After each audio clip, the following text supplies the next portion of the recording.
His son was a missionary work over there. Well, we can let Jeff play it. I don't know if we'll be back next week sometime. Why? Have you been a bad boy this week? No, but just might avoid some conflict. It's true.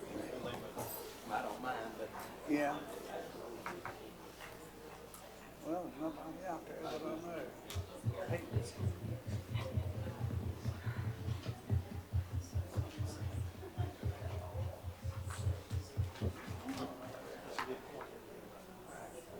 several years ago, there's a lot of practice in other places. I guess I stepped down. I think I was.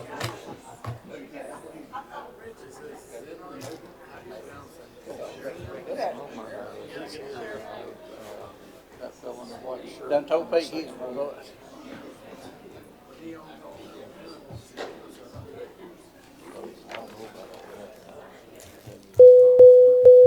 Good evening, everyone. I won't say afternoon, but it's evening. Good evening, everyone. Welcome to the Burke County Board of Commissioners regular meeting for Tuesday, August the 20th, 2019. At this time, if you have telephones with you or any kind of devices, please check those and put those on silent for us. We would appreciate that so very much. If you're a speaker tonight, be sure when you come up to the podium or the table that you activate the little red light on top so that we can make a good recording of the activities for tonight. Pastor Ed Stevenson is not here tonight, so we're going to ask Brother Pete Mentor if he will step forward and give us our invocation. Then after Pete does the invocation, our students from Forest Hill Elementary, where Nikki Costello is the principal, they'll be coming up and doing our Pledge of Allegiance. So if you'll stand with me for the invocation and the pledge. Peter? Okay. Thank you, Mr. Chairman. If you're so inclined, please pray with me. Dear, kind and gracious Heavenly Father, we're so thankful to be before you tonight in this public hearing, public meeting, where the citizens of Burke County can come and be heard in front of their county leaders, dear Lord. Please bless this meeting. Please bless these commissioners and the people that are here tonight to present. Lord, let your hand be upon the leaders to guide this county in the proper direction as they have been doing all along, Lord. Let that direction be in your will. And please guide this meeting tonight. And we ask these things in the name of Jesus Christ. Amen. Amen.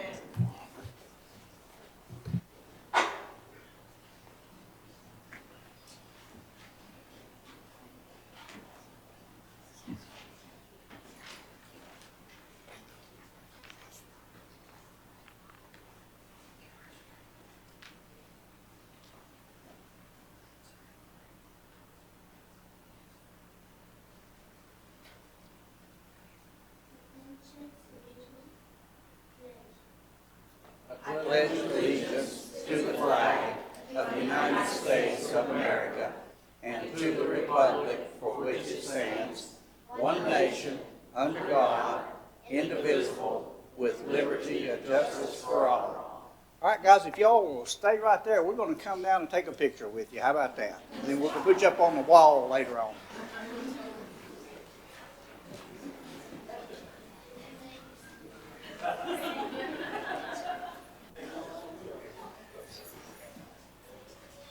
All right, parents, if you're going to take a picture, jump on up here.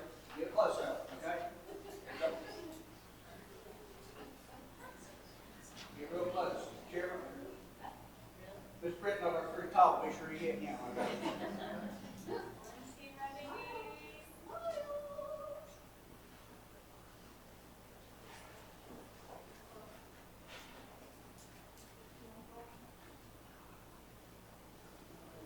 All right, again. Got one more. Got one more. Okay, stand still.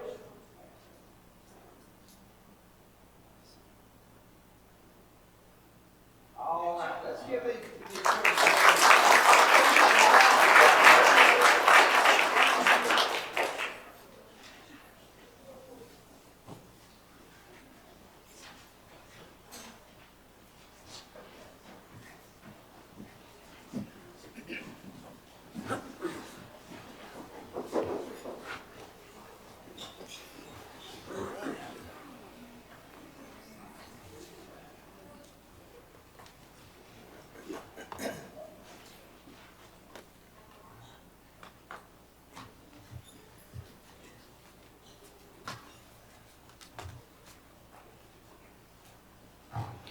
All right, gentlemen, this moves us forward to our agenda, which you've had in your hands for several days. At this time, we'll entertain a motion to approve.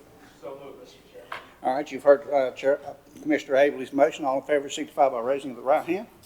Madam Clerk, that'll be 5-0. Thank you, Wayne. Moving on to approval of minutes, we have two sets of minutes. The first set is from April the 2nd, 2019, our pre-agenda meeting, and April the 16th of 2019, our regular meeting. So we'll entertain a motion on those two sets of minutes. Mr. Chairman, I so move that we approve both meetings. All right, we've heard Maynard's motion. All in favor signify by raising of the right hand. 5-0, Madam Clerk. Thank you so very much. Moving on to item number 6, there are presentations, and we have no presentations for tonight, so we'll move on to item number 7, our scheduled public hearings. Our first public hearing is from Community Development and Zoning Map Amendment, ZMA 2019-05, and public hearing, and that will be presented by Pete Minner from Planning and Zoning. Peter? Thank you, Mr. Chairman. Good evening, Board. Hope you don't mind me sitting down here. My notebook takes up quite a bit of room. Okay. First thing I'd like to make mention of, Board, is there was a nice couple that came in to meet with me this day, and we went over the proposed rezoning. It involved two of their properties. Sorry. The rezoning involves two of their properties, and they wanted to know the pros and cons of the rezoning, proposed rezoning, and after discussing that, they asked if we would make a recommendation to change their rezoning from the R1 district to the Conservation District Low Density. And just for the record, I'd like to mention those two parcel ID numbers so that they can be on the record. As I give my presentation, it would just be generalized, so I want to make mention of these parcel ID numbers now so that they can be reflected in any change that y'all might make for this. The first parcel is parcel ID number 175489590. It's a 0.59 acre parcel of land. It's currently zoned PRMU-CD. The proposed zoning was going to be R1. They wish to have that property rezoned to the Low Density Conservation District.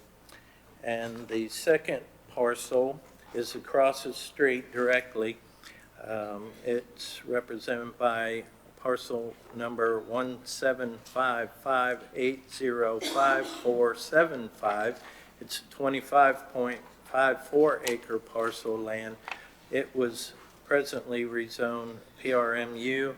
The proposed rezoning would have been R1, and the property owners wish to request that that be changed to the Low Density Conservation District as well.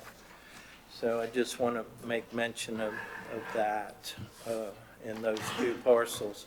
So I'm going to begin with ZMA 2019-05, and that rezoning has that first parcel that I mentioned, just to make note of that.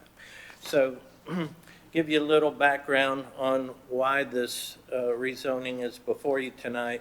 In 2004, a lot of the land around the lake was owned by Crescent Resources, Crescent Communities, and at that time they came before the board back in 2004 and petitioned the county to rezone. It was about 1,100 acres, a little over 1,100 acres of land to a specific zoning district, which would be the planned residential mixed-use conditional district. At that same time, they also presented a development plan for how those parcels would be developed. And each parcel was to be developed a certain way, certain amount of homes and lots and some other types of non-residential uses were discussed as well. Well, in order for that to take place, public water and public sewer would have to be brought to these parcels. And in order to do that, there had to be an extension of those lines, which are currently, the sewer line runs to the South Point community to the south of this map here, and the water line actually runs a little bit further up to the Methodist Church. In order for these parcels to be developed in the way that plan proposed, both public water and public sewer would have to be run all the way up.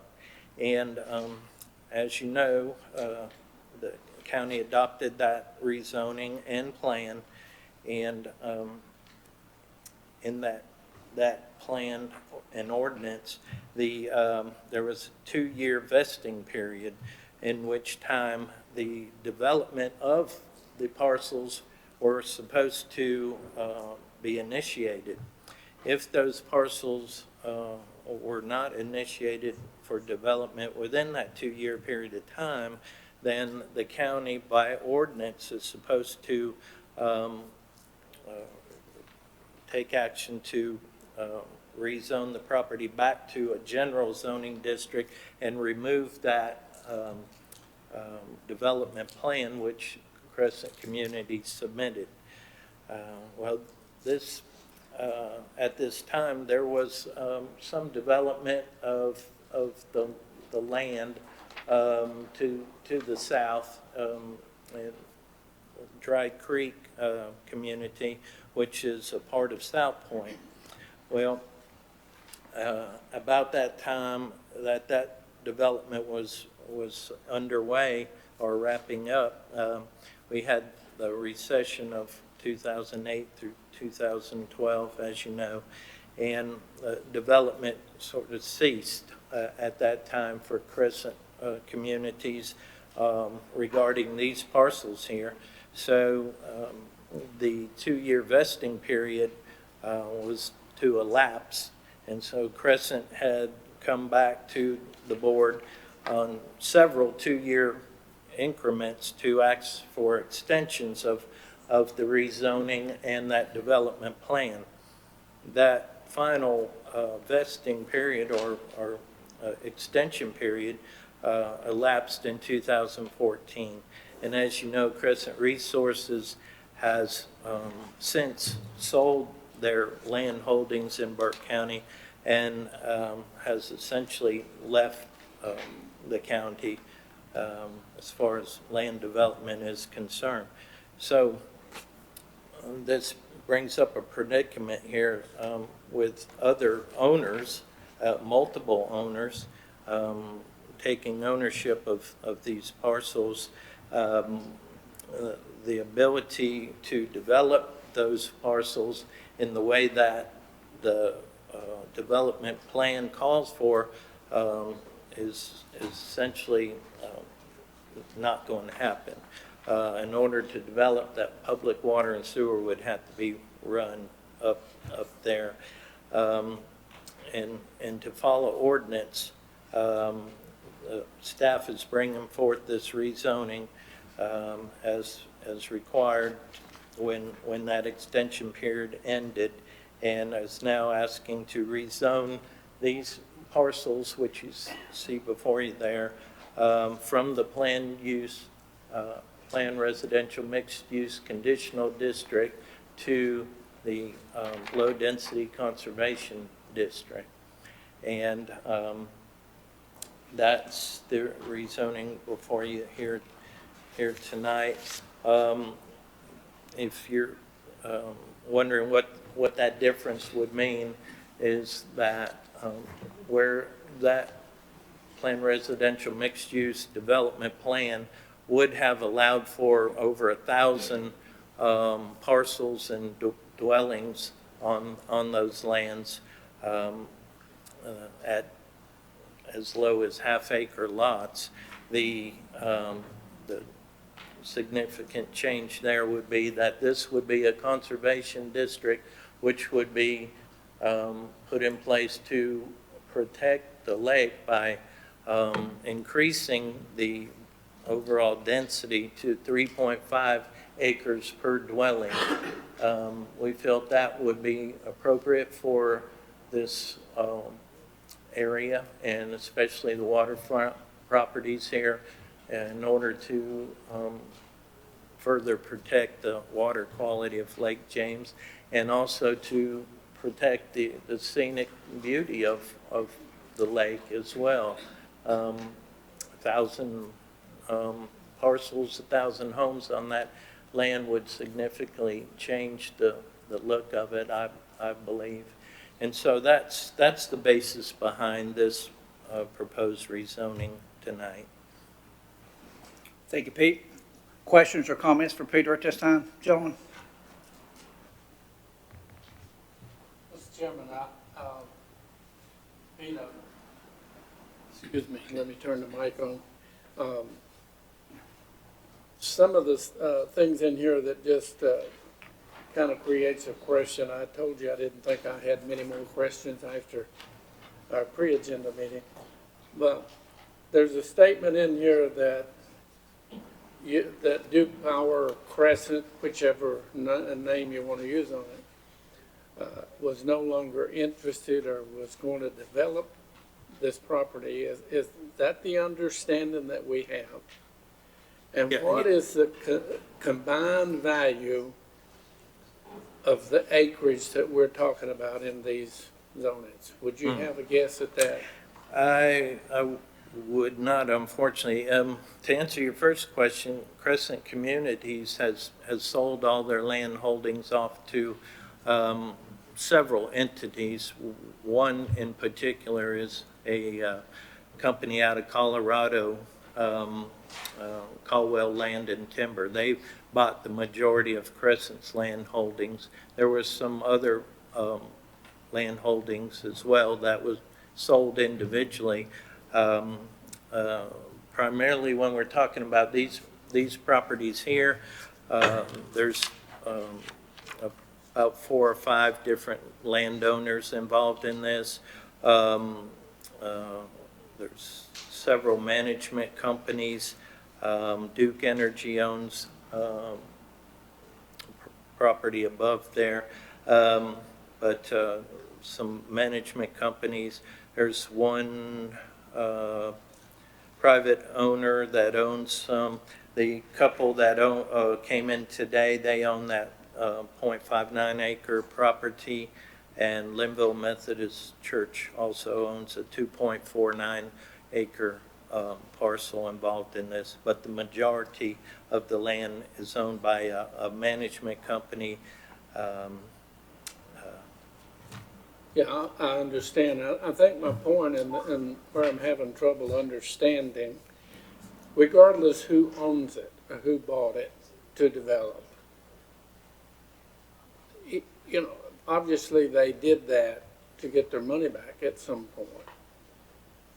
So if Duke doesn't own it and some entity does, why wouldn't they be developing that property? It's such prestige property, and Yes. yeah, I mean, it's just, it kind of blows your mind that, you know, people are not coming forth and buying that property or building a house on because it's such a hot commodity. Right, and thankfully for Burke County, the person that bought the majority of that property in their management company, they're conservation minded as well, and they may be wanting to speak to the board tonight since they are a principal landowner here, but they're conservation minded. They have actually, I believe, from what I understand, have approached Foothills Conservancy and state parks to try to acquire this property. The deal, evidently, from what I understand, didn't go through, but they are conservation minded it, and they feel that they would like to conserve this land as well, and not so much develop it, but to conserve it. And these property owners or entities are thinking that rezoning that will help them Well- move the property, sell it? Actually, the property owner is not in total favor of the rezoning, to my knowledge. They want to conserve it, but maybe in a different way.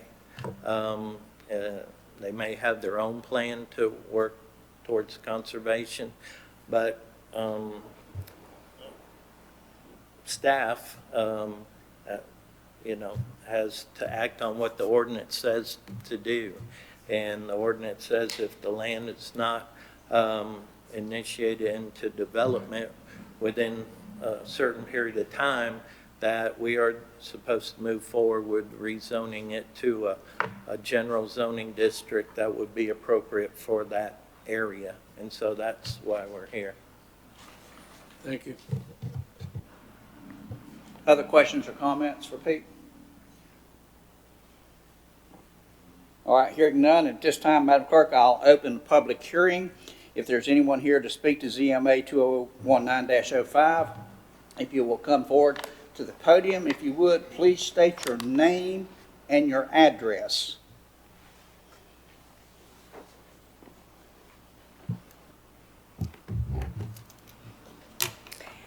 Good evening. I'm Sina McJimsey Reed. My address is 13011 Augusta Court, Fort Mill, South Carolina.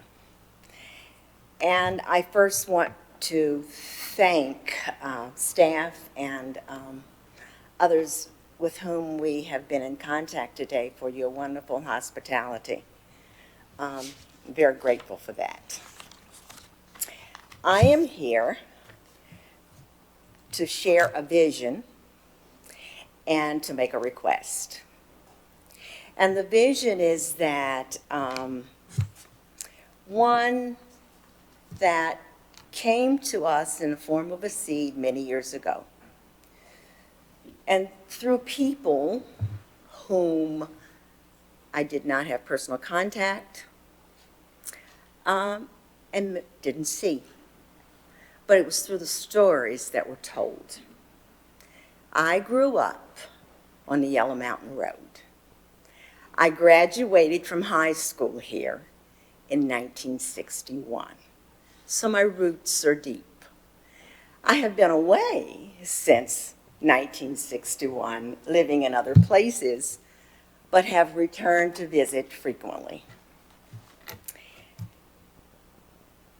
And what we are proposing, we being my sons and their families, is what we call a Fonta Flora for the next millennium. The land that we possess is not anywhere near Fonta Flora was. But what we've come to learn is that the one person that we know was buried on the mound in Lake James happens to be the father of James Connolly, who owned the property that we now possess. And so we would like to pass on those stories to the next generations that we learned growing up as children. The stories of togetherness and love. And we're calling that wellness for the journey. It would be a permaculture, and I don't know whether or not you're familiar with that, development. A mixed use would have been perfect for us, but since we understand that it's going away, we would have to opt for the next option. And residential just will not fit with our design. If you know what a permaculture is, there's farming, there are animals, we're looking for a cultural center where we can, the community can come in and congregate and share stories. We are looking for a wellness center, instructional classes, reflecting clues, places that you can meditate, gardens. You may not appreciate this, but tree hugging, where you walk through forestry area and get an appreciation for life. And it has three basic premises for this development. We will care for the earth, we will care for people, and we will reinvest the abundance. So my request is, since mixed use is going away, which would have been the perfect kind of zoning for us, because there will be residential, it will be a stable residential, but the design will fit perfectly with what you are anticipating to happen in that Lake James Trail Park area. It's holistic, it's clean, and it will abound with fun. So my specific request is that you rezone, see, my husband told me to have this before me, but it was too much like doing it correctly. That we would like to request that the commissioners amend the proposed rezoning of property PIN number 17558055475 and PIN number 17548959990 from residential 1 district to the low density conservation district, since mixed use is not an option, because of the design that we have just would not work for residential 1. I thank you for your consideration of this request, and I can answer any questions about the vision that you might have. Anybody have any questions at this time? Can you point those areas out on the map? Yes, I think I can. It's this one and it's this one. Am I correct? This property goes up almost directly in front of South Point. And this is actually on the lake side. This is 126 here. In total acreage? You're going to have to come back to my microphone for me, because I got to get you on record. Thank you. Yes, ma'am. If I may help out here. Thank you. The small sliver down below is the 0.59 acre parcel that I mentioned earlier. And in forthcoming rezoning, which we'll get into, that would be the, whoa, did I do that? Put that down. That would be the 25.54 acre parcel of land just above it.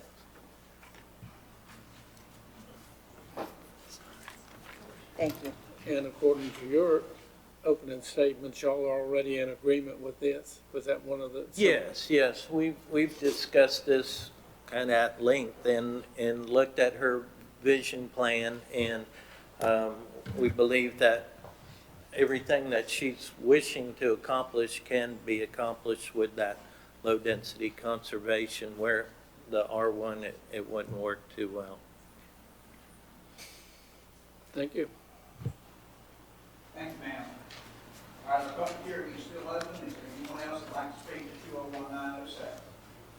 Come forward, sir, and state your name and address for us, please. Let's see. My name is Lee. Go back, please press it one more time. Okay, sorry.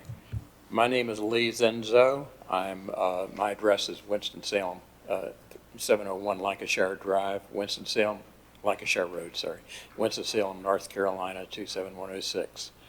I am the person to whom Pete was referring, that is the I manage a LLC, which is owned by several trusts, and I've redirected assets toward the purchase of most of the land up here. Let's see if I can have a laser pointer, maybe that will. Well, careful. Oops. Maybe you do better than I did. See. I'll try to work this thing. Oops, oh, sorry. Oops. Let's see. Let me try to help out. Can you get the laser? That red button Red right button. there. See it in the center? Right here. That red one right there. Just Yeah, below. okay. All right. All right. Well, okay, on this, it's easier here, 2 and 3. East Lake 2 and East Lake 3. So I guess that's probably the easiest way to do this. I don't remember the zoning numbers, but I wrote a letter to the commissioners, which I think indicates all the affected numbers. It's everything except that church that was on the 2.49 acres is not part of what I'm speaking to. That was land I donated to the church recently. For starters, let me just introduce myself. Let's see. How do I operate that thing? What do you need to do? Next slide. That one? Yeah. Okay. So the arrows. I thought it would be useful for the commissioners to know my involvement with East Lake 2 and 3.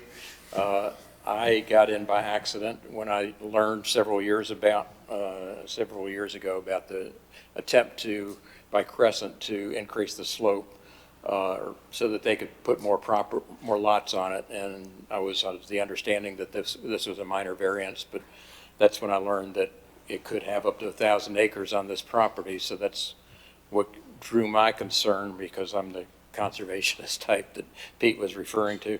But originally I purchased 5 lots in East Lake 3 off of South Point Drive, which was then part of East Lake 3, but then they incorporated that into Dry Creek. But that's not part of what we're speaking to today, but it's part of East Lake 3.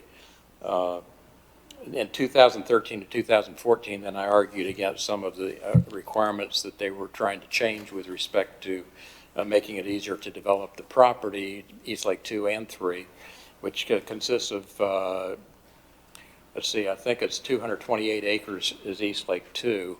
And at this point, having pulled out the property that I already purchased in Dry Creek, I think that left 170 some acres.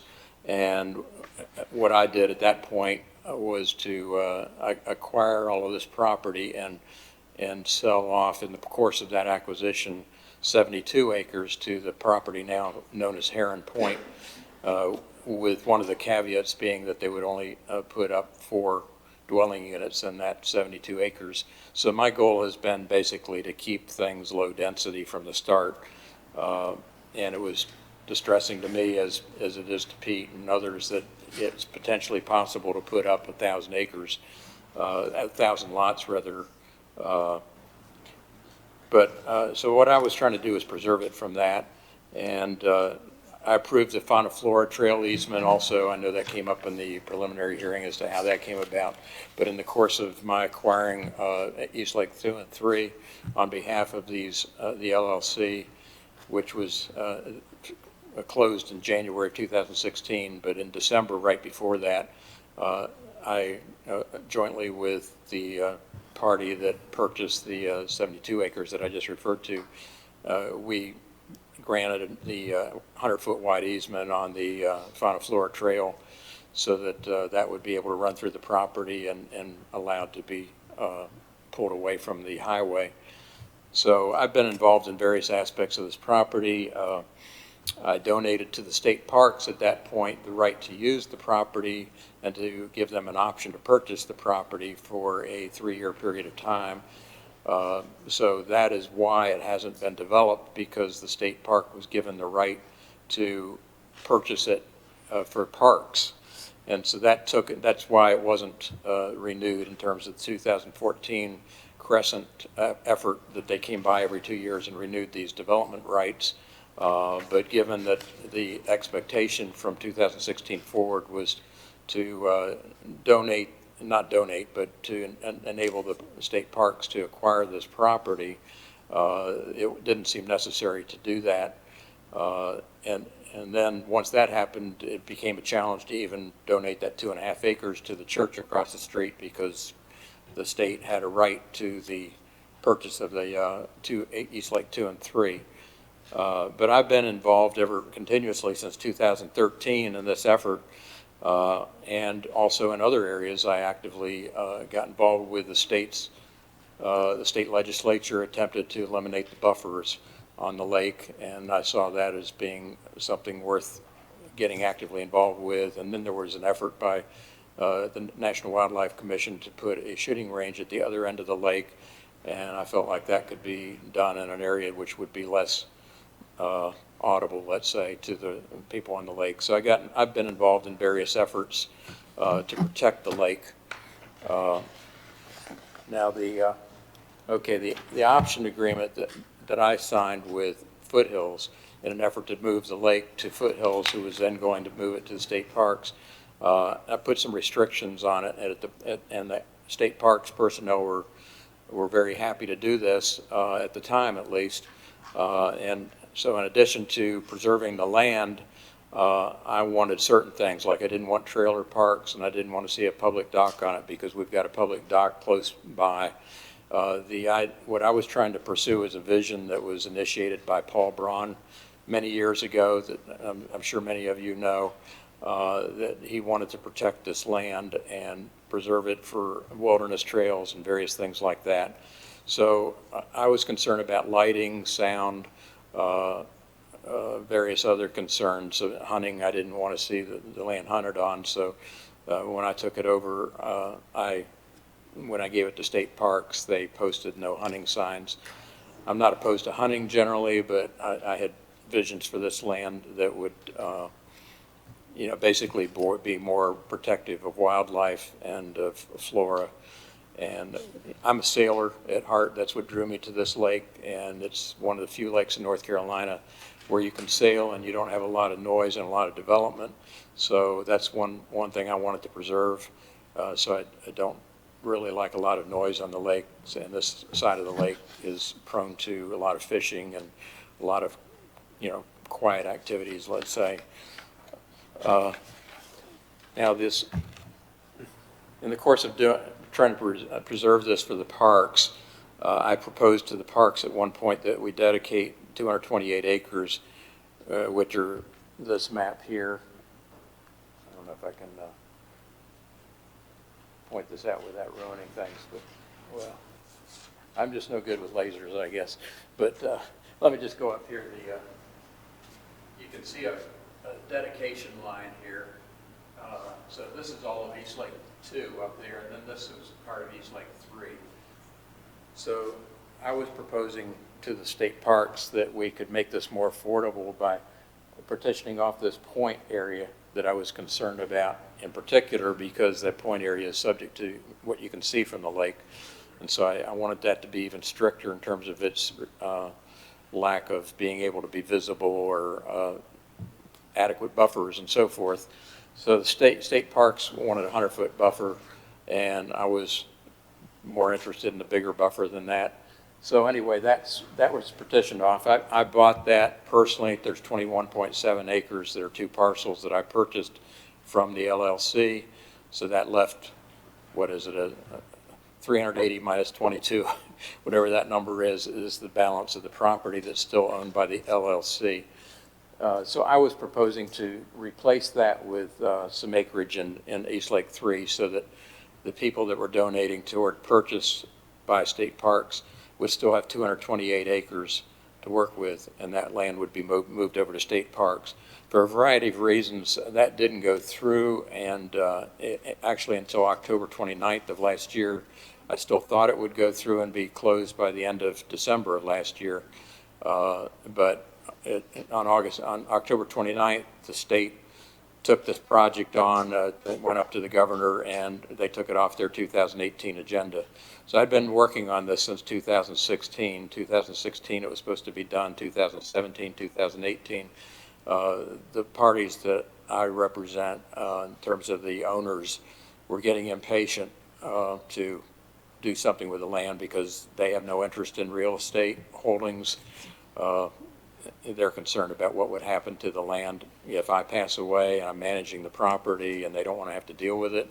So a lot of things came up, and they were basically wanting to see this land disposed of.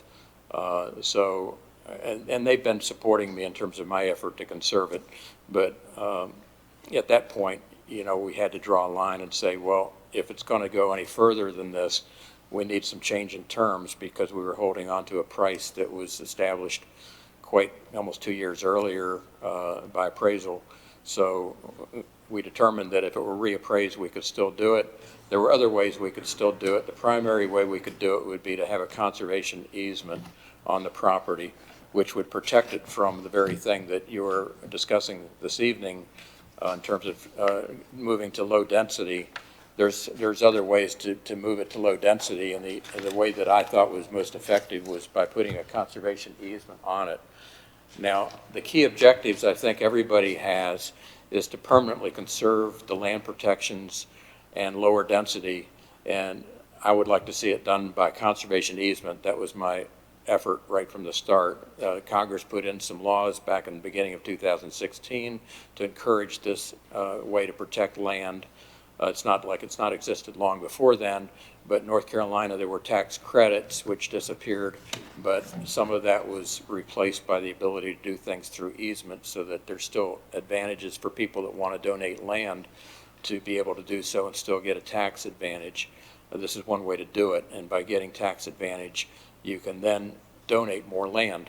So that was my hope, was that by putting an easement on it before rezoning, then it would be possible to donate more land, hopefully to the state parks. But as I say, that didn't go through for reasons not just financial, but also because I learned late in 2017 that they were not willing to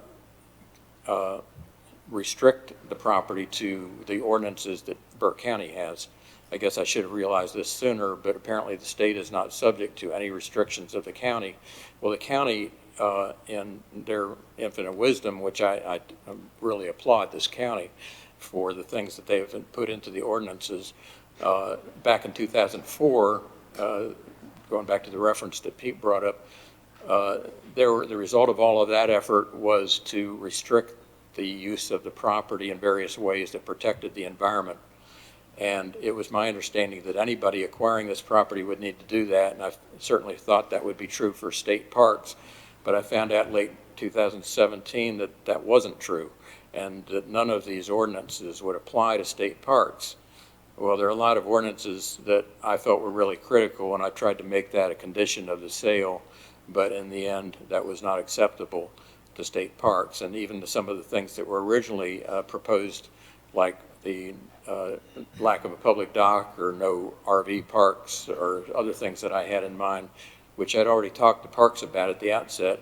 I couldn't even get a letter from Parks and Recreation to say that they would do that. They were willing to preserve it indefinitely for conservation for Parks and Recreation, but they weren't willing to say any more than that in terms of how it would be protected. I felt like that was important. They could even put a highway through it if they wanted to. And so I wanted to preserve that by conservation easement or deed restriction.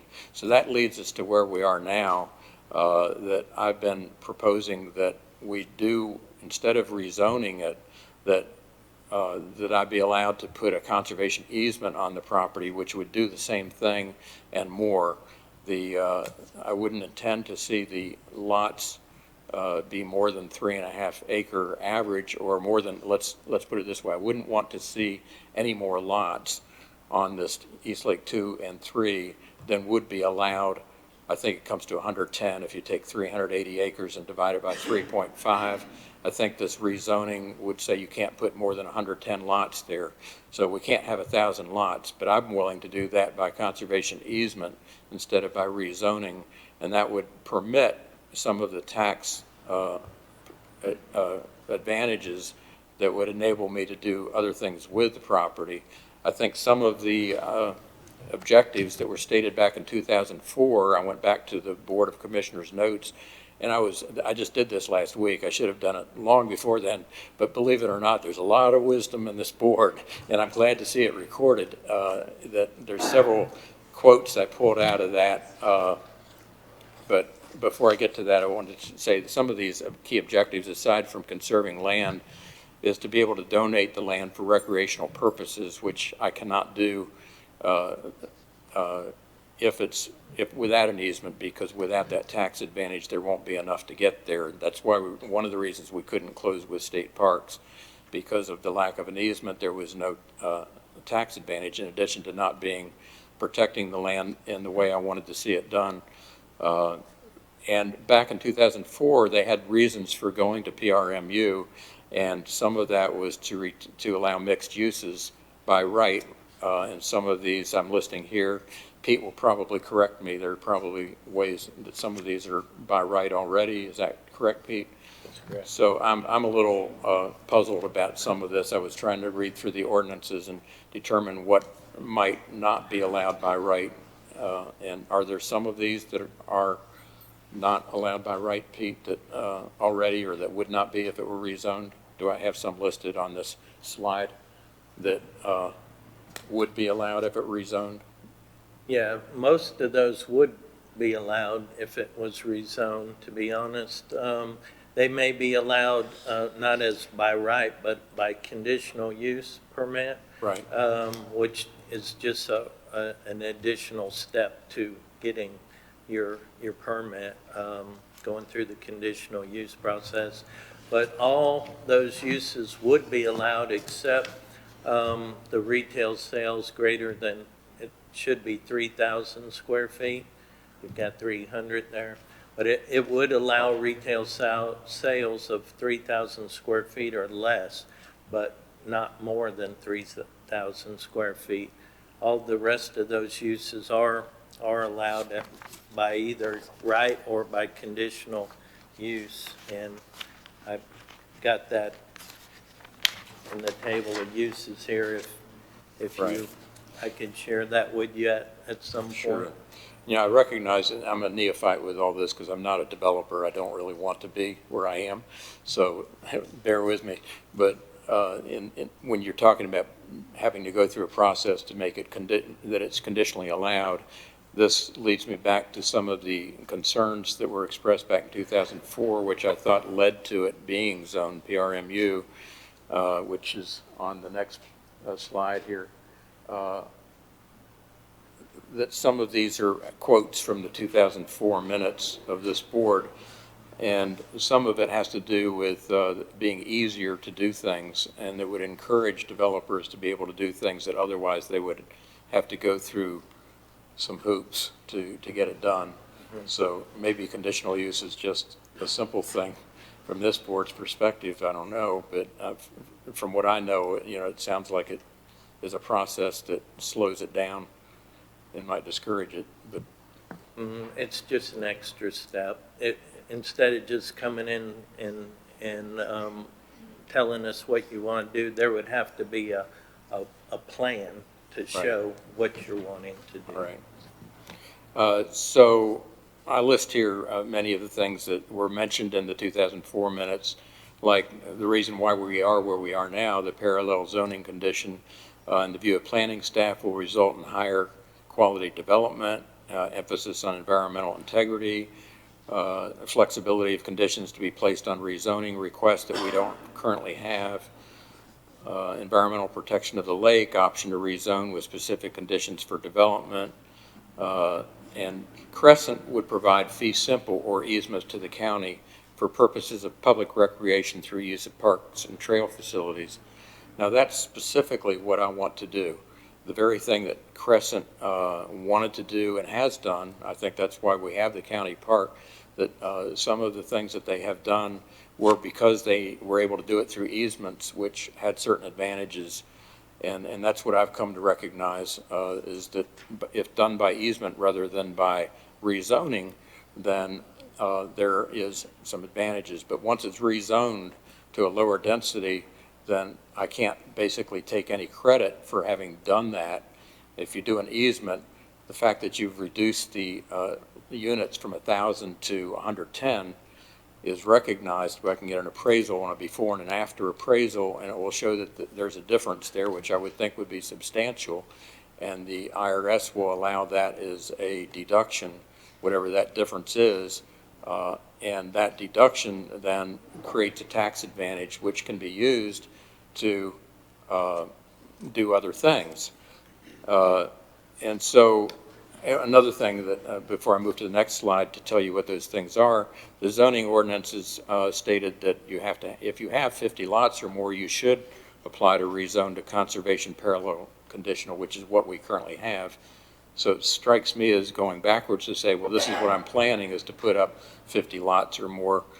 And I guess now I would be, as immediately after rezoning, encouraged to zone it back the other way. So, I mean, I don't know why we would go to the direction where we came from back in 2004 if we now are closer to the goal. We now have Fauna Flora Trail built, we have a county park next door, and we have all the things that are just begging us to go the next step, which is to put some ecotourism in there, have some mixed use on some of the land that's maybe close to a mile from the lake. So that property could be used for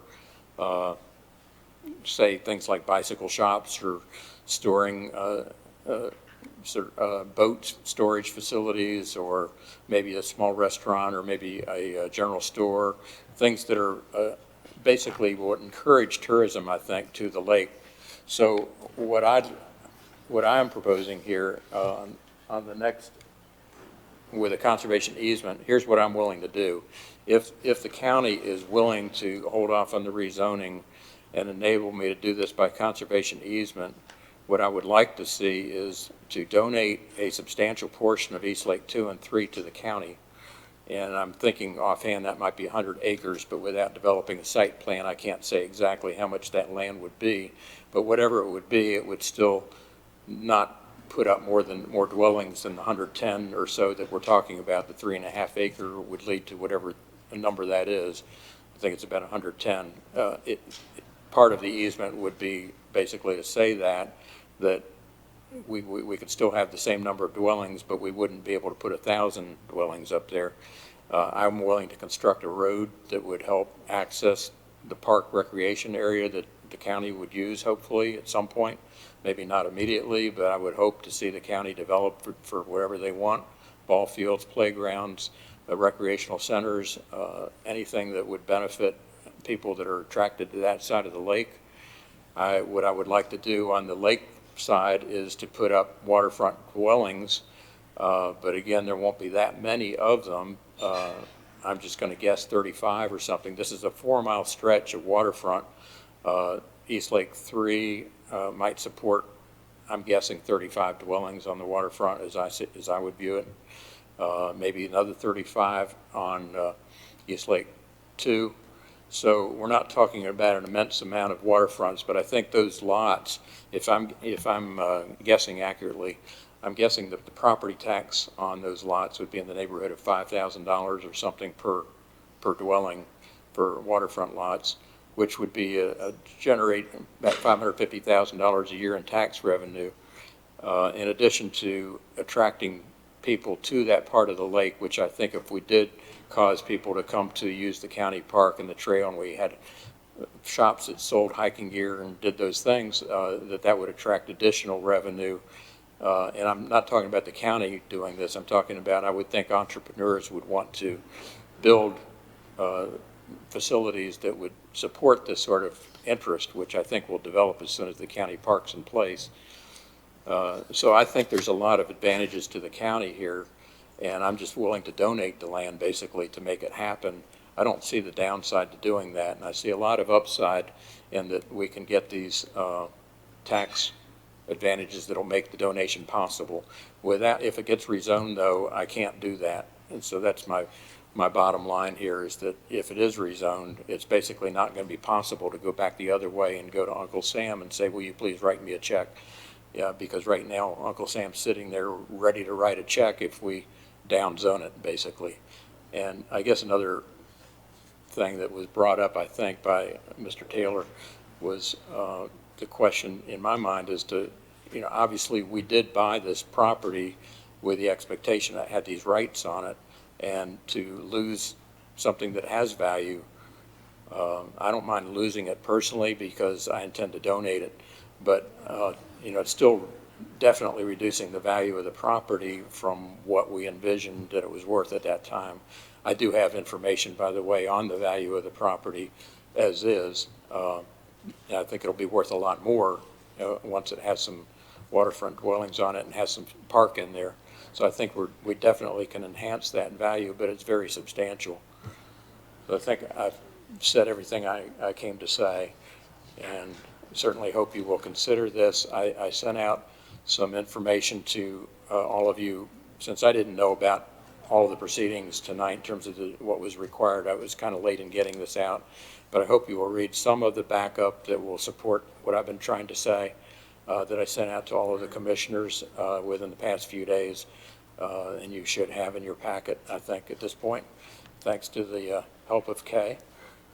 Very much appreciate it, and if you will just at least study it, consider it, that's all I'm asking.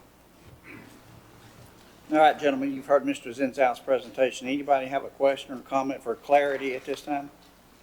Mr. Chairman, if I might, Mr. Zinzo, you stated on page 2 of your information, item 3, the second paragraph,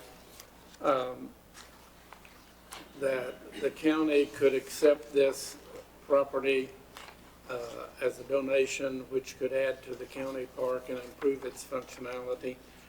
Do we have a park next to that? How would that increase our park, county park? Or would this be a totally different park? No, I see this as being an extension of the county park.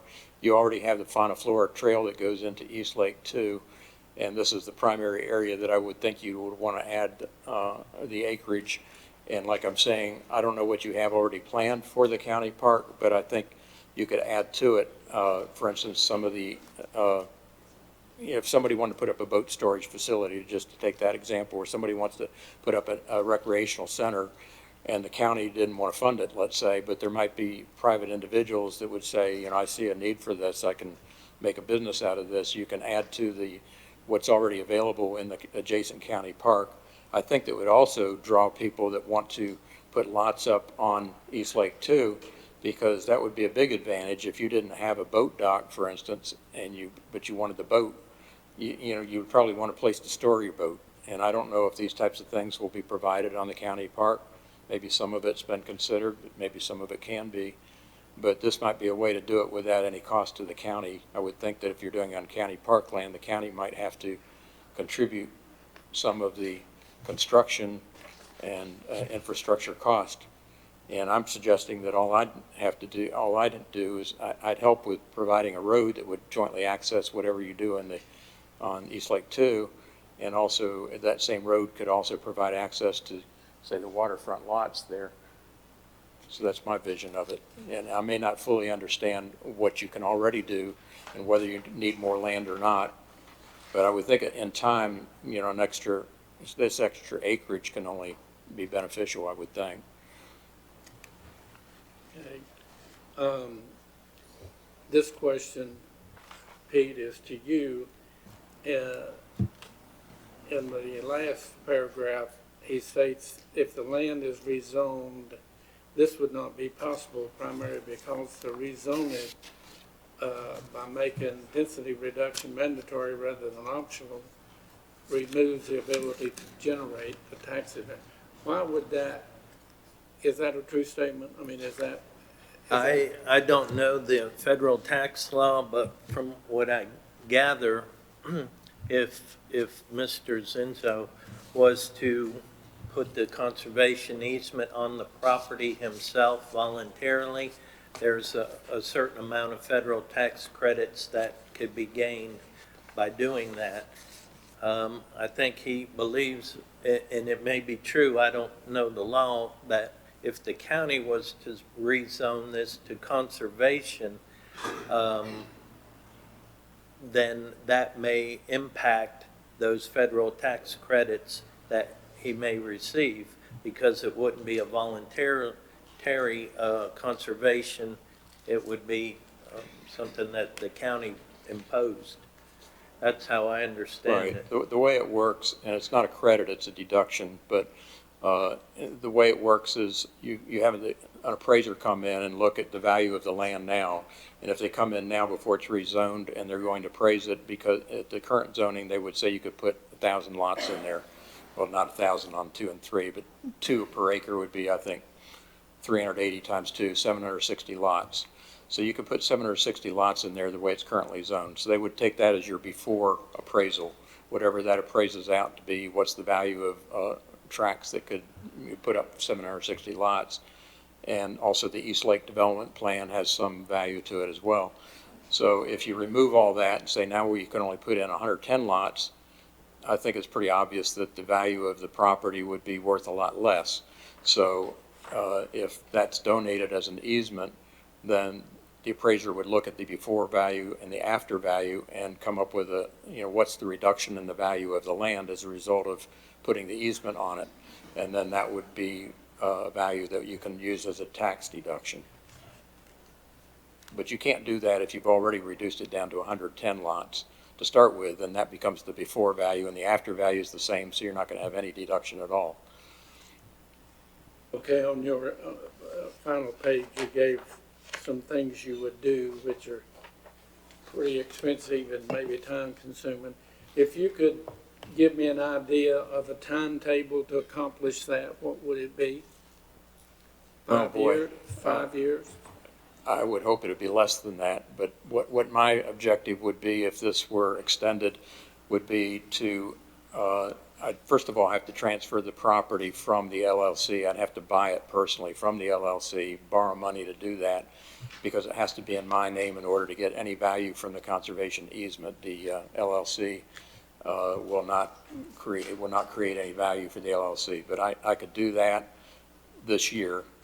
And I have to wait a year before I get any tax value from it. But that doesn't mean that you can't, in the meantime, be developing the property and going forward with whatever parks and recreation ideas there might be.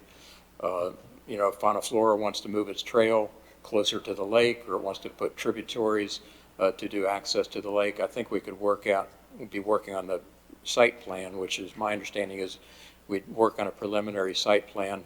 I'm not sure how long that would take. It's conceivable, from what little I know, maybe it could be done this year, because I would hire planners and architects or whoever does these things and work it through the county, or at least, come to a preliminary site plan approval or agreement with the county planners and myself, and determine whether that's viable. I don't know if that can be done as early as this year or not, but moving it from preliminary to final, it would not happen before the end of next year, because I'd need to be holding that property for at least a year before you could actually do something in terms of developing. Well, I don't know. I think, I don't think I could actually sell any lots or anything before the end of next year, but that doesn't mean that the county couldn't use the property or put recreational start doing things. Like I let the state parks work and do what they wanted for the last 3 years. So there's certainly a way to lease the property. I just did it for $1. I told the state you can use the property and have scout jamborees or anything you want to for 3 years. So certainly there's a lot of things that you could be using the property for, but in terms of finalizing the development, that's probably more up to the county as to how long it would take. But in terms of my putting a road up there to access that parkland, I don't know. That could maybe be done by the end of next year. I don't know. But, you're talking to somebody who's not a developer, so it's hard for me to tell you. Well, Pete, I like to make a deal that makes most people happy, and this is, to me, this is not an unreasonable request. So I'm going to ask you something, maybe Counselor could answer it. What if we gave him that we zoned everything as you have recommended except his and the other lady who represented hers, but gave him 8 years to do what he suggested. And at the end of 8 years, if it's not done, it reverts back to the zoning that you recommended. Is that a possible doable deal? He is obviously a generous man and wants to give a lot and help the community a lot. And I, for one, would say we ought to give him that reasonable time to do it. This is just a thought here. Staff's looking at it from the standpoint of following the ordinance, you know, and there are certain obligations there. The board has 60 days to act on this proposed rezoning. You still would have until next month to actually make a decision on this. Perhaps rather than make that decision tonight on this particular property or the whole rezoning, whatever you choose, maybe take that extra 30 days to consider what he's had to say. Is kind of a lot to take in right here and make a decision. That's an option to maybe not make the decision tonight, to maybe table the vote until the next meeting. Well, that's an idea of mine. You have 5 commissioners who would also have to agree, and the 8-year could change up and down a little bit if it needed to be, but I just, I think that, if I understand it, his idea wouldn't put any more homes on that land, and you're rezoning, so we're not losing anything, but you're gaining a whole lot by his interest and what he wants to do. Yeah. It's like, I want to give you $100 and you don't want to take it. I hear what you're saying. I would say maybe if you wanted to study this proposal a little bit before actually deciding something, that'd be acceptable. But one way or another, by next month, there would have to be a decision. I do think that from my reading of the ordinance, it wasn't a requirement so much as you may do this, but yeah, I believe the language was not a requisite. Right. It's the ordinance states that the planning department should make a recommendation to the planning board to rezone it to a general zoning district if the proposed development has not, taken place. And so that's what staff has done. Planning board has acted on that, and now the last step is for the commissioners to entertain that request. I would also add, I haven't said too much about state parks, but I think there's also always the possibility that we can find a way to get it back to state parks if the county doesn't, see this as something that the county can use. The state parks was always willing and still is willing, as far as I know, to do a conservation easement on it, but the way it was presented to the state parks required a fee simple, and that posed some problems, and so but I would say they'd have to go back to square one, and if that happened, that's not going to happen, for the next 2 years probably before that could be finalized. And I'd say it's a long shot at this point. I'm not going to say that it will happen, but it does open up that crack at least.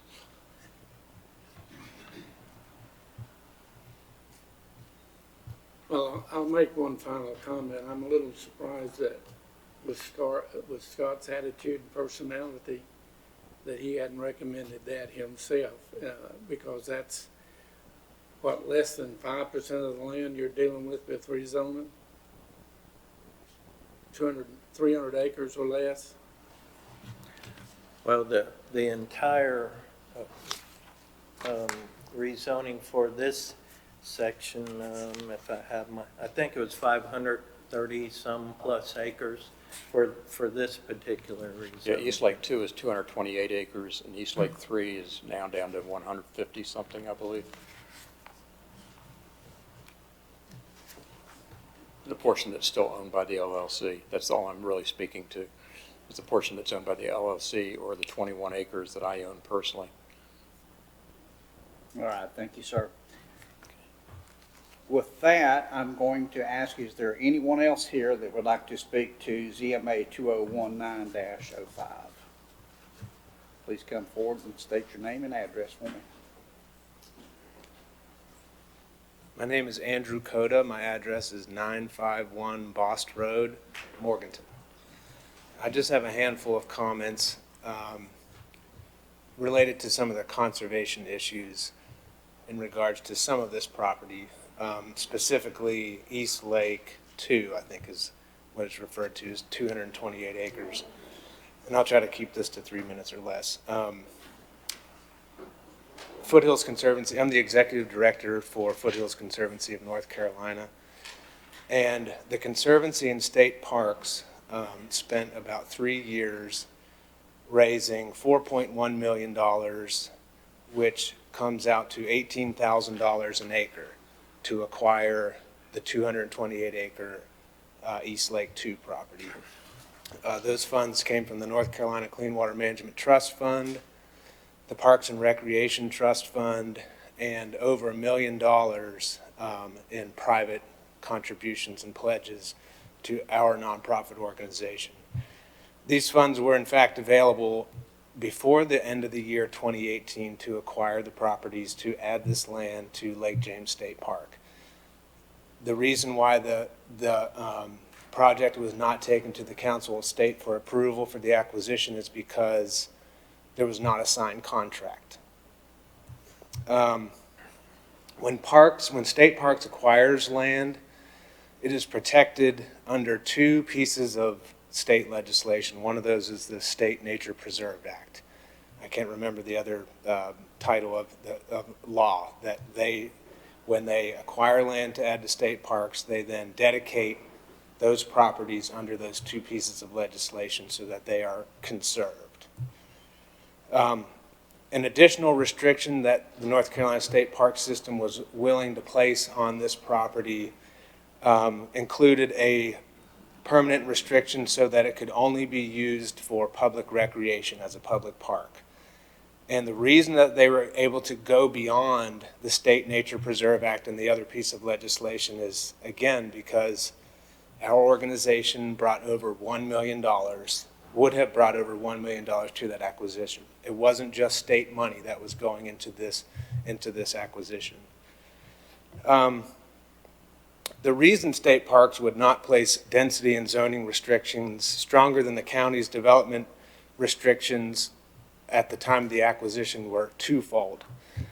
The first was because Parks was not acquiring the land for development.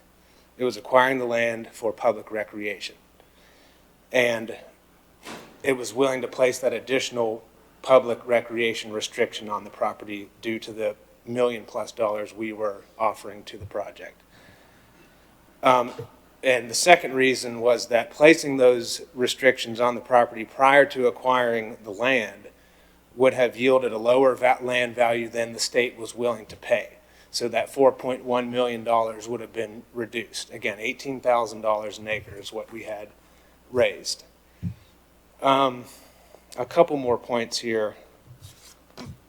Rezoning the property, reducing the density from a half-acre lot to 3.5-acre lots in no way impedes our ability, a land trust's ability, to restrict the property with a permanent conservation easement. It does nothing. We can replace it regardless of what the zoning, or place a conservation easement on it regardless of what the zoning is. In regards to the appraisal issue that was brought up, an appraisal for a conservation easement is sort of two appraisals in one. The land is valued before the easement is placed on the property, so there are no restrictions. What's the value of the land? That yields a certain highest and best use value for that property. Then the appraiser applies the restrictions that are inside that conservation easement deed revalues the land based on the rights that are forfeited or taken away and gives it a lower value because you can't do certain things with the property. So the difference between that before easement value and the land under easement is the value of the conservation easement. That's just a quick background piece of information. A subdivision analysis, so an appraisal based on whether the land can be divided into half-acre lots or 3.5-acre lots, is a major red flag for the IRS. No land trust, especially a nationally accredited land trust like Foothills Conservancy, would ever sign a IRS Form 8283 based on a subdivision analysis of a conservation easement. We rely on appraisals of fair market value appraisals based on raw, undeveloped land, not subdivision analysis. You can do it that way, but we do not do it that way. And many land trusts would never do that. I'm a commissioner on the Land Trust Accreditation Commission. We review land trusts nationwide and determine if they meet the standards of national accreditation, and IRS appraisals are, again, scrutinized heavily. So Foothills Conservancy, as a nationally accredited land trust, again, we tread very lightly on those types. We do it by the book. We do it by the book. So, again, rezoning the property doesn't impede any way or a land trust's ability to protect that property with a conservation easement. I can't speak to whether a conservation easement to IRS standards, and I'm not talking about the appraisal situation, I'm talking about whether the donated value would be acceptable to the IRS, could include as much development as that is being discussed this evening on especially lakefront areas and such. So in other words, we would restrict the property far heavier than that, and that would probably not be allowable. So that area would not be included in a conservation easement of this property. So thank you very much.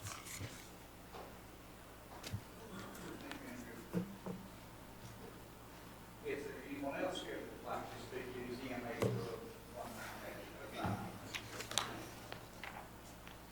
You state your name and your address. Martha Whitfield, 1046 Overlook Cove Road, Morganton. I was one of the donors. I'm vice chair of Foothills Conservancy, but I am not speaking from that place. I do support everything Andrew just said. I worked with Susie Hamrick Jones for years. I really came to thank you guys for protecting Lake James, which you did in 2003, 2004, when Crescent, all that stuff was going on. Some of you were here then. You have attracted people like my husband and I to come up here, pay large amounts of county tax because we love Lake James and Burke County. We volunteer in the community. He serves on the outreach board here in Morganton. You will find many people at Lake James who have retired there and are giving back to Burke County financially with their time, their energy, and they appreciate Lake James and what you've done there. But I don't want to just speak from people like me who can afford property on the lake. There are a lot of people, and you know them, who come out there, put their boats in at the Linville Access, which is right at the top of this point of the water. They might put in a little skiff. I've seen little skiffs with 4 or 5 people on there with their fishing boat. They like this land right there, this lake right there, because there are no houses on it. It is the only place on Lake James where you can sit out there and look up and see stars, you can see the Milky Way, and the only lights are the Linville boat landing lights. I and my other donors at Lake James and property owners strongly recommend you move to the 3.5 zoning to limit any chance of 0.5 acre dwellings on those lots owned by the LLC. I worked for 4 years for the state parks to take that land over so that it would be permanently protected from any development. And now that that opportunity of the 1 million purchases gone. And my husband and I were we were a big part of that donation part. We're still going to leave our money here. Right now, we're going to put it in the Oak Hill Park, the foothills. But the last thing I want to see is a big development in there with lights. I think the common people of Burke County deserve land at the lake that is not covered up with houses. And with the 3.5 acre lots that Pete Minner and his planning board is proposing, and with the setbacks that you already have in place at Lake James, and the no tree cut, and the penalties for cutting trees, you won't see lights even with these 3.5 acre lots. But I wish it was a state park. That's what I wish. Thank you. Thank you. Is there anyone else here that would like to speak to 2019-07? Please come forward and state your name and address. My name is Todd Bell. I live at 201 Woodland Drive, Morganton, and I'm president of Lake James Environmental Association. And first I'll say what a great place we're in here, where we're talking about 2 ways to preserve the property. I think that's fantastic. Our board, we've looked at this, and we've looked at it in conjunction with Foothills Conservancy, and I play the odds of risk. And, you know, we're talking about 380 acres, potentially 100 acres being donated to the state, to the county park system. Leaves 280 acres. That could potentially be developed 2 lots per acre. So that gives me about 560 lots. Now, I don't think Lee, as long as Lee is on this planet, that could happen. But the risk I see is that right now we have a bird in hand of potentially 110 lots. If something happened to Lee, all bets could be out the door. So from our board's perspective, you know, we're kind of wanting to go with the bird in hand if we had our ruthers. So I just wanted to make sure that Lake James Environmental Association's position's heard here. And we'd be happy to, I mean, I'm thankful for Lee for preserving the land the way he's doing it, but I'm also thankful to the county for thinking this way. That's all I have to say. Thank you. Is there anyone else here that would like to speak to 2019-07? All right, Madam Clerk. We do have one more. Please come forward and state your name and address, please. Hi there, I'm Jerry Dean Beck Jr. I go by Dean. I am a lifelong resident of Lake James, and we're probably the largest private landowner in this subdivision. We own 2 lots for 2 tracts, the large one up there, L-shaped, and the short one. I'm going to speak for myself, but also for the residents of Lake James. We have a lot going on here. Seems a little bit of confusion as to the direction we should go. I see no problem with slowing down. Let's take a breath, breathe, make sure we're doing the right thing for this lake. Lee's got a lot going on. As far as the 3 acres, I'm probably for it. I don't want to see a crammed-in development on this lake, an eyesore. My only request is let's slow down. We can take 60 days, we can take 30 days, breathe on this, make sure we're doing the right thing, let's do it. Thank you. Thank you, Mr. Beck. Is there anyone else that would like to speak to 2019-07? All right, Madam Clerk, seeing and hearing no one else, I am going to close the public hearing. At this time, I'm going to recognize the Vice Chair. Mr. Chairman, at this point, we've received so much new information in the last 72 hours and even today, I think it'd be prudent to wait to make a decision. So I move we postpone this zoning amendment to our next regularly scheduled meeting. All right, gentlemen, you've heard the motion before you to postpone our decision on this matter until our next scheduled meeting. Wayne?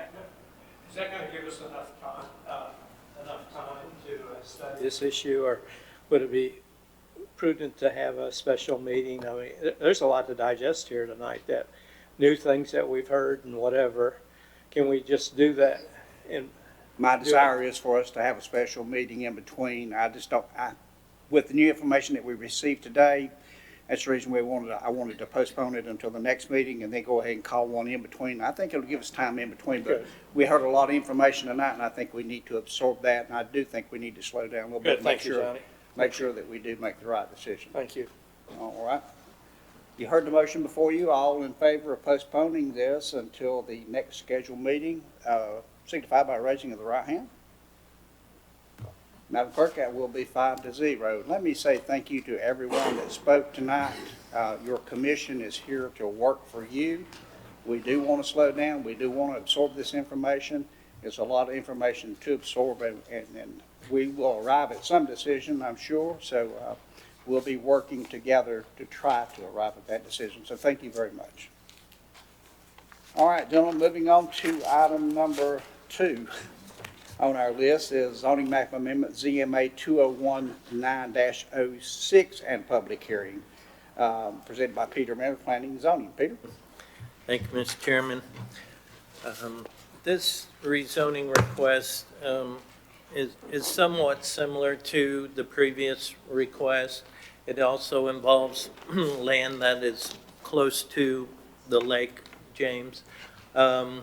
It also involves one large tract that was approved at that same 2004-2005 timeframe by Crescent Resources under a conditional district rezoning and a conditional development plan. That parcel is one which is owned now by the state of North Carolina. It's approximately 1,335 acres, if I recall correctly. But that's just one of the parcels that we're speaking about here today. Because there's so many parcels involved in so much land, I've kind of broken this one rezoning into Part A and B.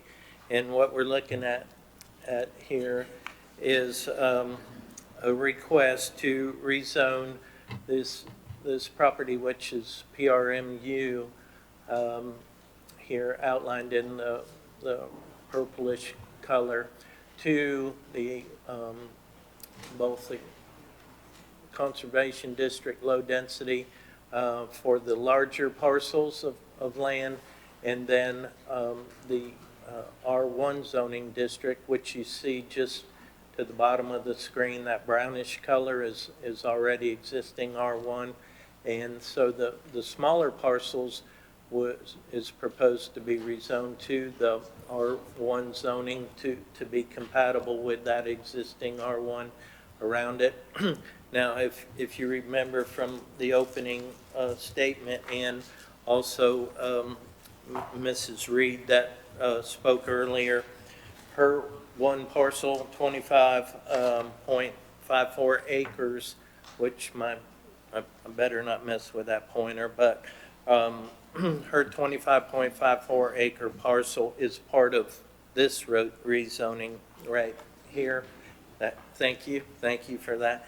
And she has requested, and staff is in agreement with amending the original request to rezone that particular parcel to the low density conservation district where it had been originally recommended for the R1.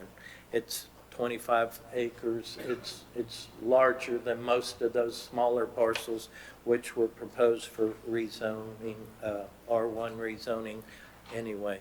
So what you see here is a conservation district low density for those larger parcels, and they're broken down in the table that I've provided to you by the original zoning district and proposed zoning district.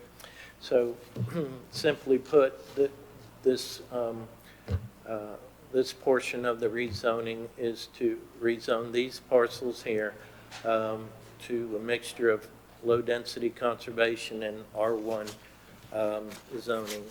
Now, if we move into the second part of this rezoning, B, you'll see the large parcel there, which, as I mentioned, is owned by the state of North Carolina. It's just over 1,300 acres, and there's also some other parcels as well.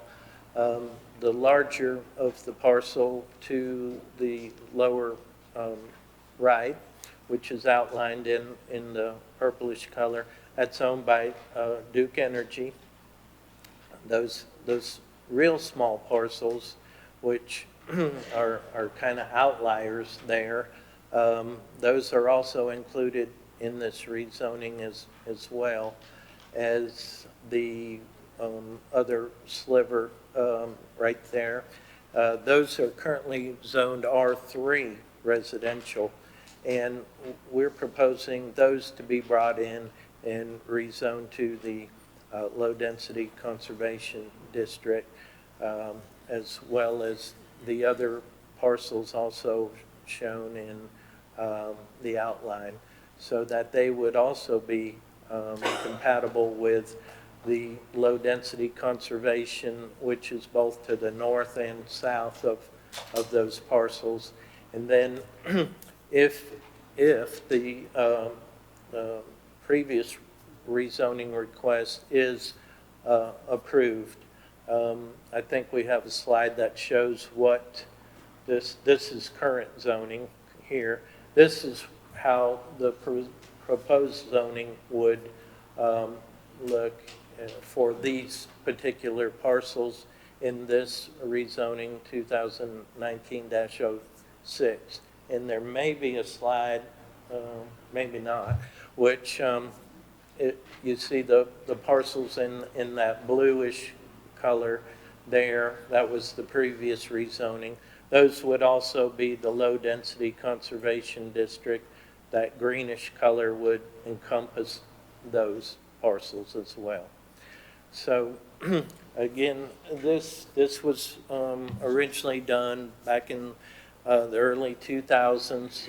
Crescent Communities owned a majority of the land, not all of it, some of the parcels to the right of NC 126. I guess that would be northeast of NC 126. Those are privately owned, and those parcels, we feel, if we're going to rezone these other two, the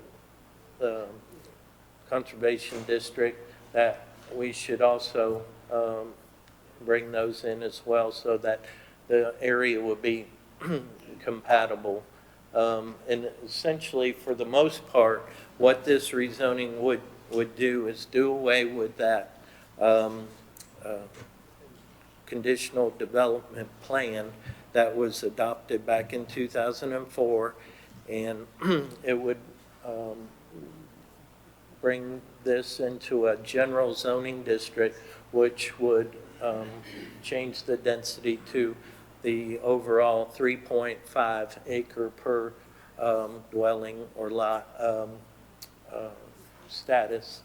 And for the R1 properties there, those would still be based upon the availability of public water versus private wells, and public sewer versus on-site septic tanks. So those lot acreages can vary between 0.58 and 0.69 acres.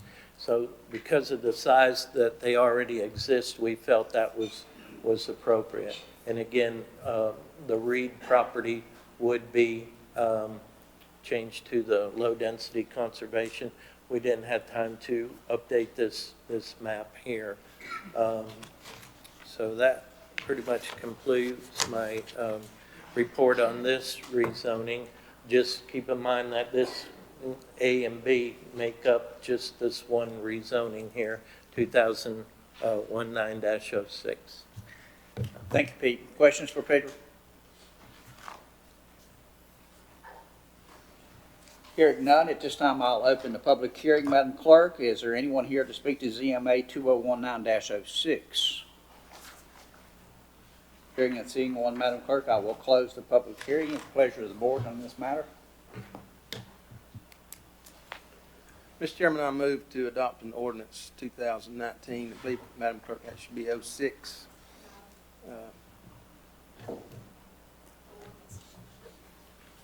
08. Am I seeing something wrong here? That's a case number. Oh, sorry. Case number and ordinance numbers are not the same. Okay. Sorry. I'm getting there. Yes, sir. Maybe. Go here.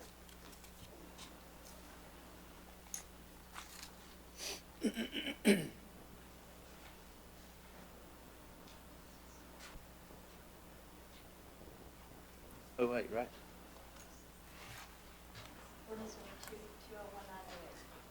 Okay. Adopt an ordinance 2019-08, amending the Burke County zoning map and related consistency statement. Statement of consistency, ZMA 2019-06. The proposed rezoning would be consistent with the 2016-2030 Burke County Strategic Land Use Plan and considered reasonable and in the public interest because the proposed rezoning is consistent with the Section 9A13 of the zoning ordinance, as it requires the county to rezone parcels to an appropriate general zoning district when progress has not been made toward developing the parcels in accordance with the current approved conditional zoning district and plan. The proposed rezoning would enact more stringent water quality standards for parcels with frontage on Lake James. The proposed rezoning would reduce the density of development. This, in turn, would increase protection of the natural scenic beauty of the Lake James area. All right, gentlemen, you've heard Commissioner Britton's motion. All in favor signify by raising of the right hand. Madam Clerk, that is unanimous, 5-0. Thank you, Peter. All right, gentlemen, we'll move on to item number 8, informal public comments. Madam Clerk, anybody signed up? Not that has already spoken. Is there anybody here that wants to speak again in informal public comments? If you'll come forward, let me remind you that informal public comments stay as close to 3 minutes as we can. Andrew Coda, 951 Boston Road, Morganton. This is a comment of thanks on the Commissioner's consent agenda.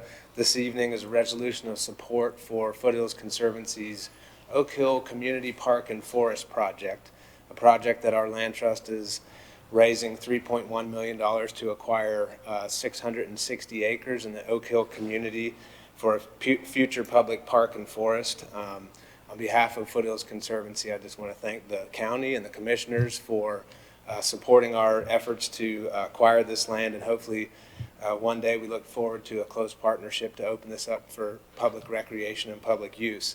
And I have a short note that I'd like to read from Bob Benner, who is a founding board member of Foothills Conservancy and a longtime advocate for outdoor recreation in Burke County and other counties around us. Bob writes, I have asked Andrew to speak on my behalf since I have ALS and my speech is not easily understood. I wish to commend the Board of Commissioners for their foresight in supporting Scott Carpenter's outstanding trails program in the county and beyond. I have lived in Burke County going on 50 years and I'm nearing 90 years of age. I am very energized by your actions. I have been an advocate of trails, both foot and water, as well as land preservation. I've worked on establishing state parks on lands around them in the county and statewide. We are so fortunate in having had Foothills Conservancy working with us in the county and surrounding counties for over 20 years. They now present us with a rare opportunity in purchasing the Oak Hill Tract, an opportunity that very few communities get. Others have so eloquently written in detail about the values of obtaining this property, so I will not delve into that. I would like to request a resolution from this body in support of this action. If this can be done, it will be both an economic and recreational asset to the citizens of this county for many years to come, and I guarantee that the citizens of Burke County will recognize you for your insight into their future. And you will make this grumpy old man very happy as well. Bob Benner. Thank you. Thank you, sir. Anyone else, Madam Clerk? All right. Okay, let's move on to our consent agenda. This time we'll ask Brian Steen, our county manager, to review our consent agenda. Brian? Thank you, Mr. Chairman. Members of the board, you have 11 items on your consent agenda. Number 1, clerk, appointments to Burke Senior Center Advisory Board. Number 2, clerk, reappointment and removals from the Parks and Recreation Commission. Item 3, clerk, resolution amending the 2019 meeting schedule. Item 4, community development, support of Foothills Conservancy purchase of Oak Hill Park. Item 5, DSS, annual memorandum of understanding between North Carolina Division of Health and Human Services in Burke County. Item 6, general services, Labella Associates annual service fiscal year 2019-2020. Item 7, sheriff resolution donating surplus radios to Glen Alpine Police Department. Item 8, Tax Department, the tax collection report for July 2019. Item 9, Tax Department release refund report for July 2019. Item 10, Tax Department collections annual settlement report for 2018/2019. And item 11, Tax Department order to collect taxes for 2019. That concludes your consent agenda. All right, gentlemen, you've heard Brian's report. At this time, we'll entertain a motion. All right, you've heard Commissioner Davis' motion. All in favor signify by raising of the right hand. That'll be 5-0. Madam Clerk, unanimous. Moving on to items for decision. Our first item up for decision tonight is appointment to the Animal Advisory Board. Madam Clerk. Thank you, Mr. Chairman, members of the board. This is a request to appoint someone to the Animal Advisory Board for seat number 7, which is now an at-large pet owner seat, to complete an unexpired term ending July 31st, 2020.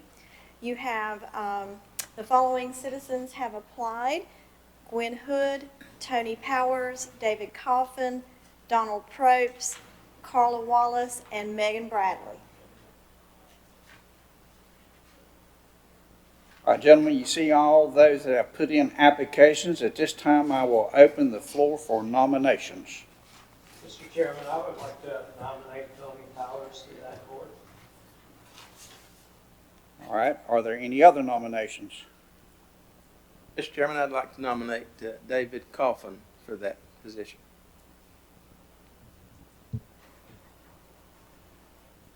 All right, are there any other nominations? Mr. Chairman, I do not have a nomination, but we have so many good, qualified candidates, so to speak. I think it'd be better if we just enlarge the number of people that serve on the board.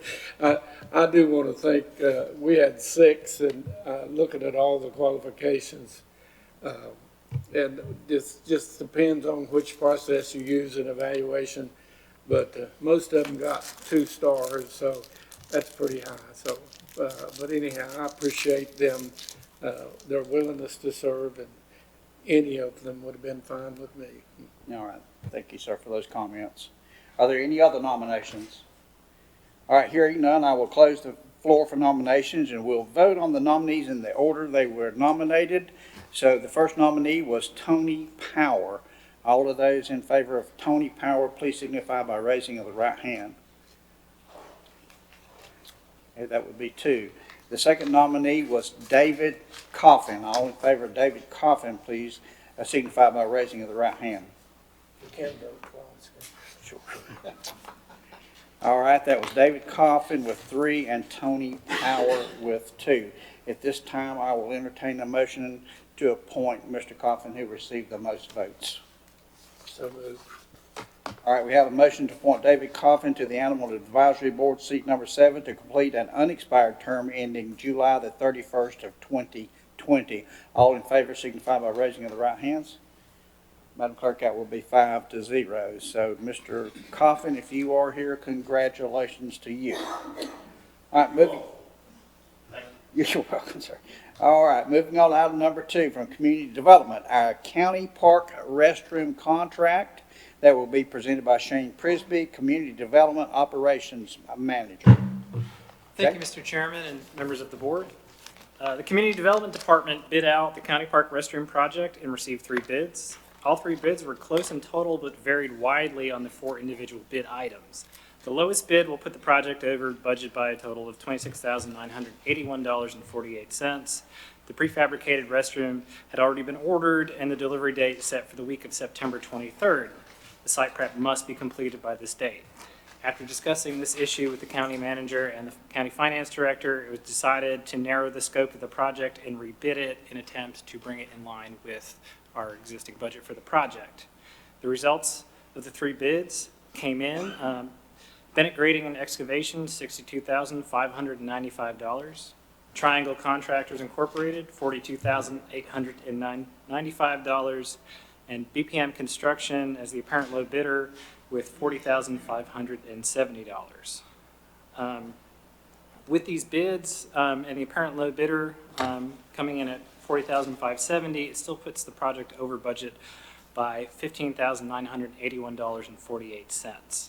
Community Development has 2 other parking projects to be completed in this fiscal year. The department is recommending that the bid be accepted and requesting that the commissioners make the appropriation of $16,000 to the project contingent on any savings that can be realized on the other 2 parking area projects. Thank you, Shane. Questions for Shane on this matter?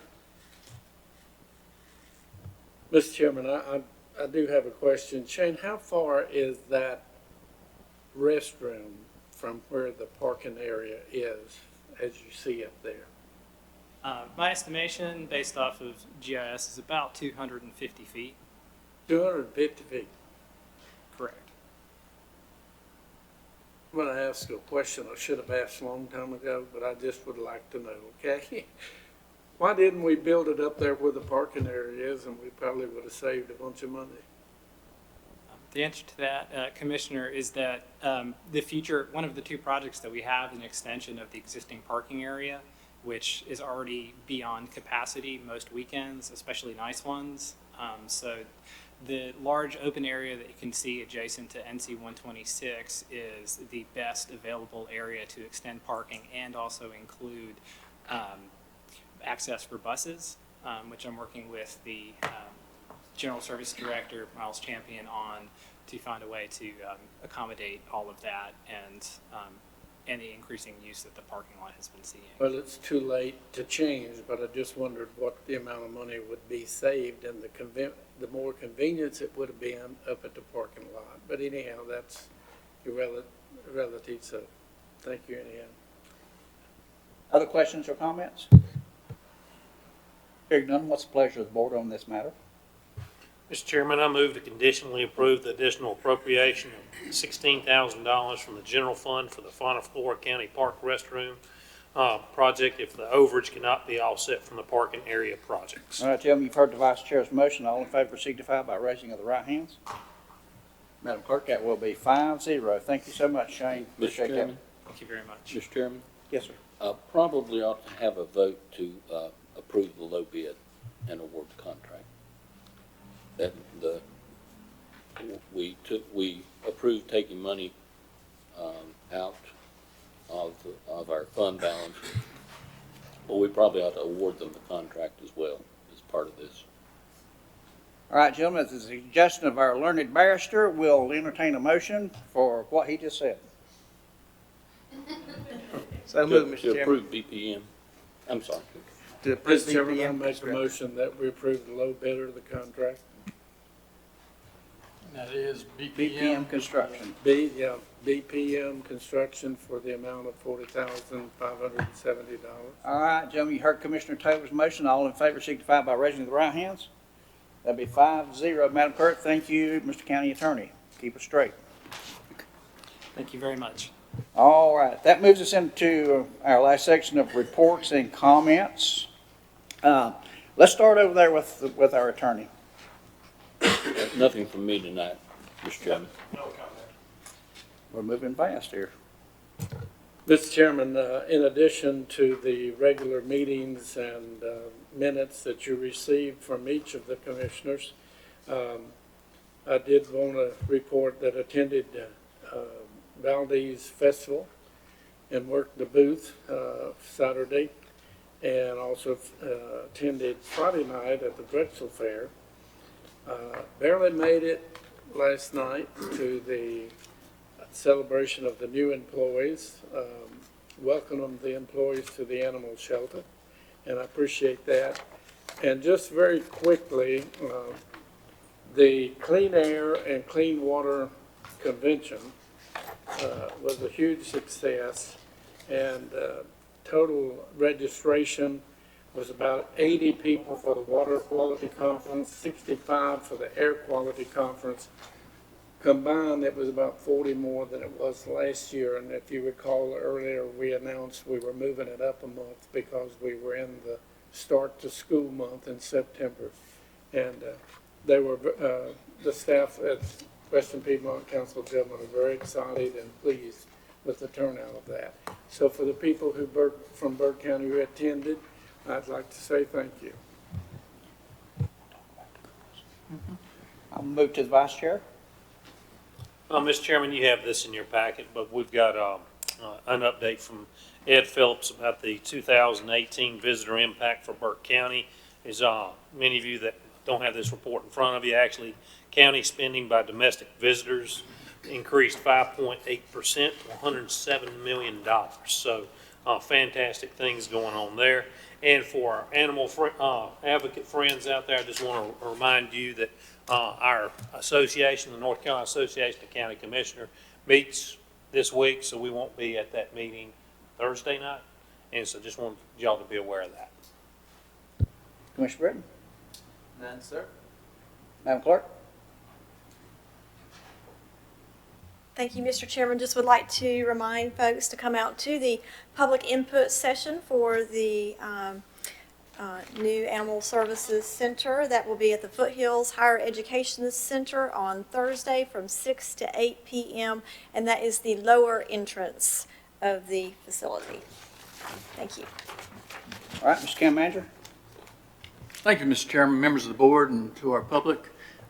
We have brought on our team for animal services.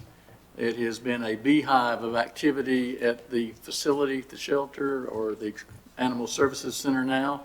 And they may be bringing some of our furry friends to visit commissioner meetings and see, is this wolf for you? And they have made a little change in our tagline of being all about advancing to being all about adoption. So if we can, let's adopt. And if we have pets, please spay and neuter if possible. Thank you. Thank you, Mr. County Manager. I know we have been here a long time, but please indulge me. I think this is very important. I received an email this past week that said, and please allow me to read it, it won't take me but a minute or two. I wasn't sure who to contact with this feedback, so I reached out to you, hoping that it would get to the proper people. Unfortunately, I had to call 911 while hiking at the Linville Gorge yesterday. I would like to provide you with just a little bit of feedback by way of background. My son and I planned a trip to the gorge before he heads off to college next week.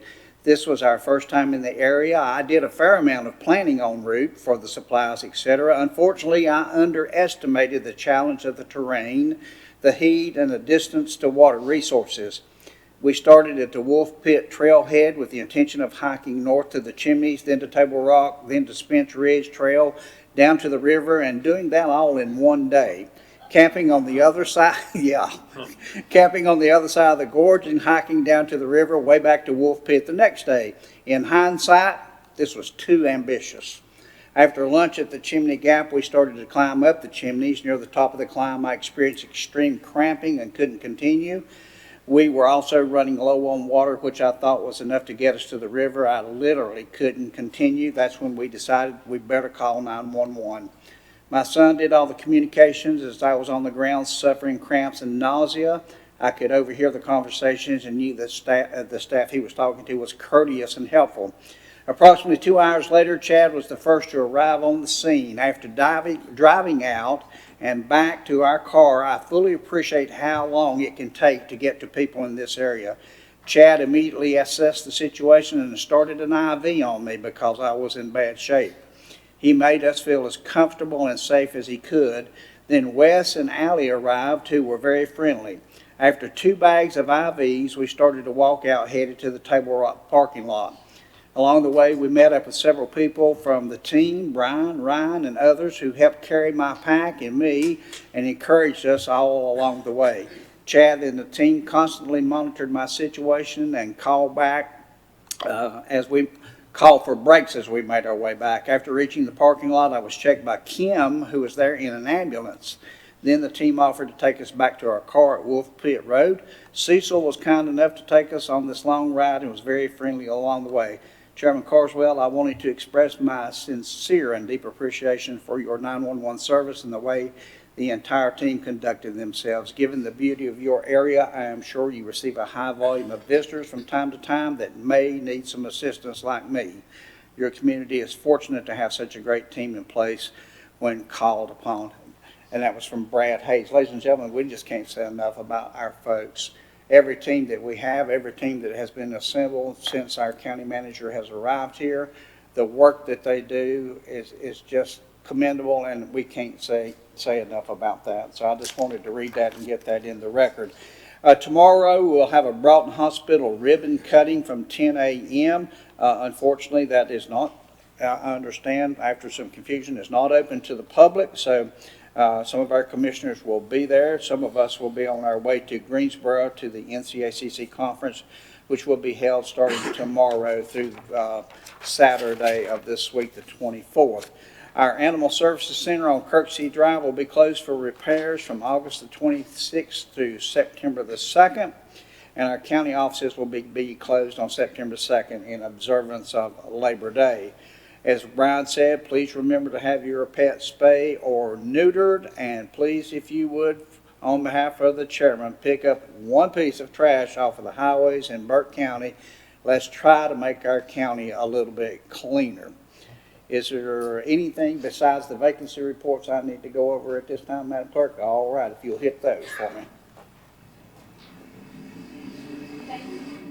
Thank you, Mr. Chairman. We have the following opportunities for citizens to be involved in county government: the Hickory Regional Planning Commission, the Adult Care and Nursing Home Community Advisory Committees, Council on Aging, the Juvenile Crime Prevention Council, City of Morganton Board of Adjustment and Planning Board for the ETJ, Voluntary Agriculture Board, the Burke County Board of Adjustment and Planning Boards, Western Piedmont Regional Transit Authority Transportation Advisory Board, Partners Behavioral Health Management. We just filled our Animal Advisory Board seat, the Burke Senior Center Advisory Council, and the Recreation Commission. Thank you, Madam Clerk. With the action that we've taken tonight, we will not adjourn. There's no need for a closed session. We will stand in recess until September the 3rd. Of 2019 at 4 p.m. and in the interim I will make notice of probably a special call meeting. For some of us, we want to retire to the back room because somebody's 61 years old. I can't tell you who it is, but we're going to go back and have a little birthday cake. With that in mind, we stand in recess until September the 3rd. Thank you, gentlemen and ma'am.